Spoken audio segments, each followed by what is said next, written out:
अब सीधा रुख करते हैं संसद का, जहां पर आज मॉनसून सत्र है और प्रधानमंत्री मोदी वहां पर पहुंच चुके हैं, जहां की तस्वीरें इस वक्त आपके लिए लेकर आ रहे हैं। वो मॉनसून सत्र का आज पहला दिन है। बेहद अहम है मॉनसून सत्र सरकार के लिए। क्यों? क्योंकि कुछ अहम बिल तो आएंगे ही, कुछ ऐसे बिल हैं जिन पर सरकार चाहती है कि रजामंदी हो और उसमें 2/3 की रजामंदी चाहिए। ऐसे में प्रधानमंत्री संबोधन के लिए पहुंच गए। स्वागत है भैया आप सबका।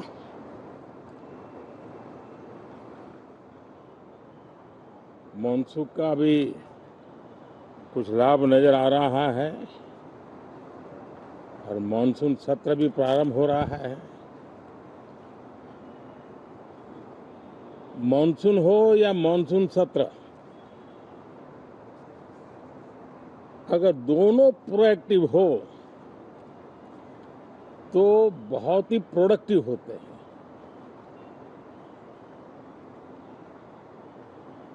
और दोनों को प्रोडक्टिव होते हैं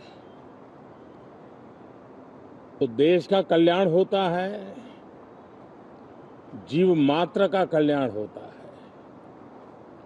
और इसलिए हम यही प्रार्थना करते हैं कि मॉनसून भी प्रोएक्टिव रहे, मॉनसून सत्र भी प्रोडक्टिव रहे। साथियों, पिछले 1 महीने में देश ने अनेक सिद्धियां प्राप्त की है और देशवासी गर्व से भर जाएं, इस प्रकार की सिद्धियों का सिलसिला चला है।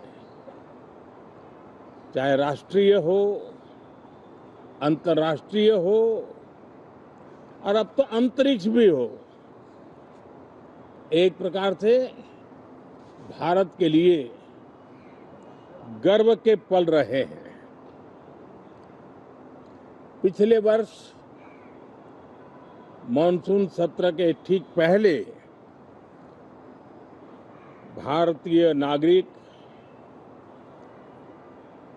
इंटरनेशनल स्पेस स्टेशन पर पहुंचा था और कल ही परसों भारत का एक युवा स्टार्टअप, उसने बहुत बड़ी सिद्धि प्राप्त की है। विश्व के कम ही देश हैं जहां इस प्रकार से प्राइवेट साहस हुए हैं और भारत के युवाओं ने अंतरिक्ष में नई उड़ान भरी है। बहुत बड़ी सफलता है। और ये जो स्काईरूट स्टार्टअप है, उसमें जो नौजवान काम कर रहे हैं, मुझे बताया गया उनकी पूरी टीम की जो एवरेज एज है वो सिर्फ 28 साल है। ऐसे नौजवानों ने ये काम करके दिखाया है। मैं किसी 56 साल के नौजवान की बात नहीं कर रहा हूं। मैं देश के ये स्टार्टअप ने 28 के एवरेज वाले नौजवानों ने अंतरिक्ष में भारत का झंडा गाड़ दिया है। उनको तो बधाई है ही है। लेकिन ऐसी बातें जो हैं, जो भारत को आत्मविश्वास से भर देती है, विश्व में भारत का प्रोफाइल सर्वमान्य, सर्वस्वीकृत बनता जाता है। साथियों, ये संयोग नहीं, ये एक संदेश है और बड़ा मजबूत संदेश है कि हमारे देश के युवाओं की क्षमता और उनकी आकांक्षा अंतरिक्ष जितनी असीम है, इससे बड़ा संदेश देश के लिए कोई और प्रेरणा नहीं दे सकता है। साथियों, जो रिफॉर्म एक्सप्रेस पर सवार होकर के आज देश चल पड़ा है, उसी का नतीजा है कि भारत के नौजवान इतना बड़ा साहस कर पाते हैं और सफल भी हो रहे हैं। साथियों, पिछले दिनों राजस्थान में बहुत बड़ी ऑयल रिफाइनरी देश को समर्पित की गई। पिछले कुछ सप्ताह पहले एक सेमीकंडक्टर प्लांट यानी तीसरा देश को समर्पित किया गया। अभी कुछ दिन पहले ग्रीन हाइड्रोजन से चलने वाली ट्रेन, और विश्व में बहुत कम देश ऐसे हैं कि जिनके पास ये सुविधा है, लेकिन भारत ने जो हाइड्रोजन ट्रेन देशवासियों को समर्पित की है वो सबसे ताकतवर इंजन वाली है और सबसे लंबी है। ये अपने आप में भारत के वैज्ञानिक, भारत के इंजीनियर्स, भारत के इनोवेटर्स, भारत के उद्यमी, भारत के श्रमिक, ये जो एक लक्ष्य लेकर के देश के लिए जी रहे हैं, देश के लिए काम कर रहे हैं, उसी का परिणाम है।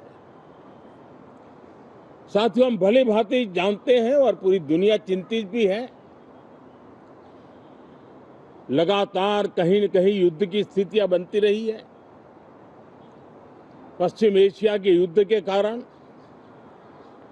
भारत जैसे देश जो एनर्जी के लिए औरों पर डिपेंडेंट है, उनके लिए ये पश्चिम एशिया का युद्ध एक बहुत ही बड़ा संकट का कारण रहा। Petrol, diesel, LPG, fertiliser, chemicals, यानी हर विषय में अनेक बाधाएं, अनेक संकट आए। उसके बावजूद भी भारत 7.7% के ग्रोथ से दुनिया की मेजर इकोनॉमी में सबसे तेज गति से आगे बढ़ने वाला देश बन के रहा। ये भारत के सामर्थ्य का